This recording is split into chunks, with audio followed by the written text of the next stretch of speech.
ભાઈ તારાચંદભાઈને સિંધીભાઈ 65 વર્ષની ઉંમરે પૂજ્ય જિનેશ રત્નસુરીજી મહારાજના પ્રવચનોથી જૈન ધર્મની મહાનતા, સંસારની અસારતા સમજાઈ. રાત્રિ ભોજન ત્યાગ, કંદમૂળ ત્યાગ, ઉકાળેલું પાણી વગેરે આરાધનાઓ શરૂ કરી.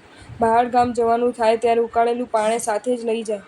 પાલનપુરના પ્રગટ પ્રભાવી પલ્લવીય પાર્શ્વનાથ દાદાની અષ્ટપ્રકારી પૂજા શરૂ કરી. ગુરુ ભક્તિ પણ એવી જોરદાર કે પૂજ્યોને દબાણ કરીને ઘરે વરવા લઈ જાય. 4 મહિના પ્રવચનોનું શ્રવણ કર્યું. દરરોજ સાંજે ઉપાશ્રયમાં પ્રતિક્રમણ શરૂ કર્યું. શ્રી પ્રશ્ન વ્યાકરણ સૂત્ર મિત્ત જણા નિરીખ્યા નાળકીના પૂર્વ જન્મના મિત્રો નાળકીને જોઈ રહ્યા છે, પણ નરકની વેદનામાંથી બચાવવા માટે સમર્થ નથી. જો તમને આ વિડીયો ગમ્યો હોય તો આ વિડીયોને લાઇક કરો અને શેર કરો અને આવા જ નવા વિડીયો જોવા માટે જૈન ફેક્ટ્સ એન્ડ સ્ટોરીઝની ચેનલને સબસ્ક્રાઇબ કરો. ધન્યવાદ.